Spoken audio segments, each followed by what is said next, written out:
The top stories. Government appoints a facilitator for the Nigerian students. Bridge closed in St. Andrew, adding to road woes in the parish. And we have 2 appeals for help on environmental and economic grounds. Welcome to Nation News for Wednesday, January the 14th, 2015.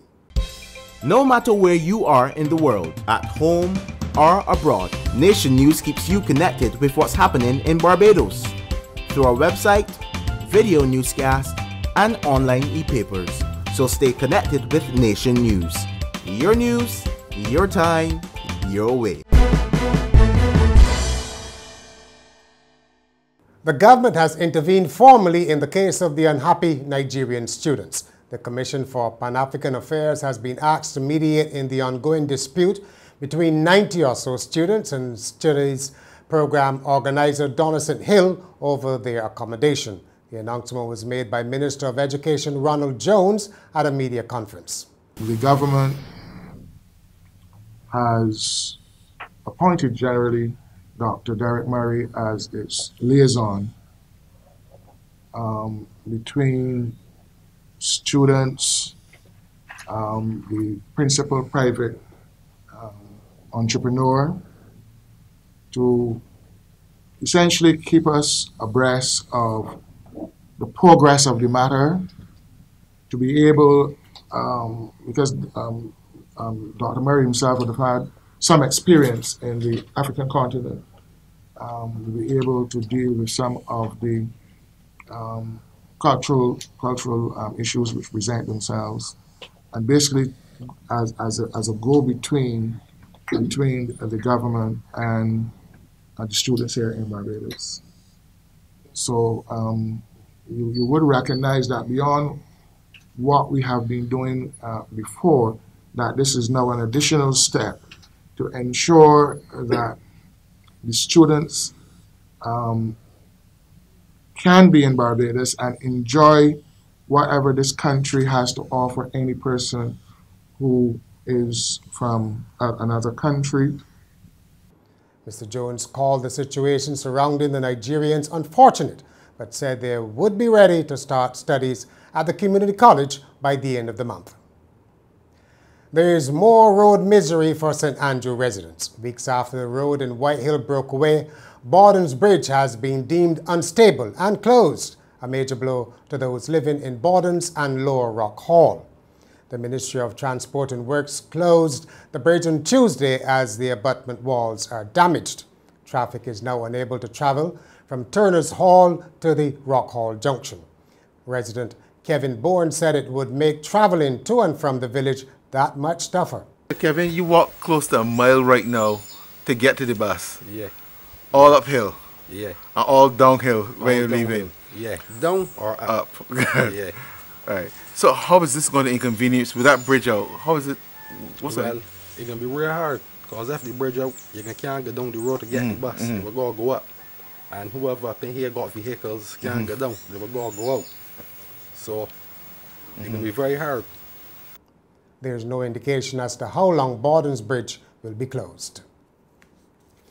The Barbados Workers Union says it submitted the name of its representative on the Employment Rights Tribunal last month, contrary to media reports that it had not done so.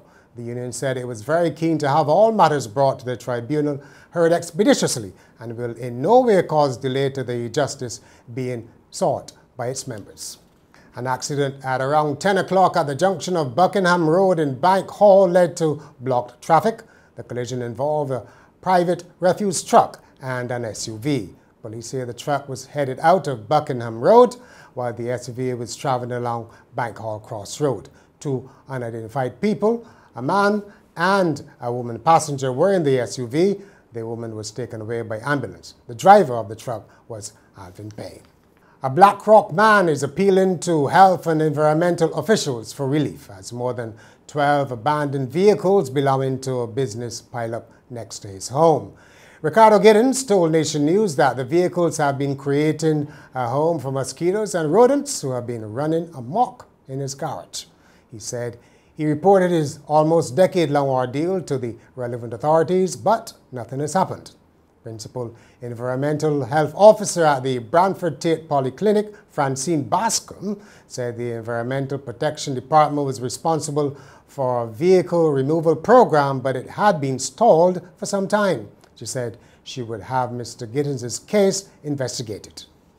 The Barbados Museum is in line for a major redesign which will double the space it occupies. The director of the Barbados Museum and Historical Society, Alexandra Cummins, said some of the core galleries will be redesigned and exhibits will also become more interactive using audio, visual and digital media.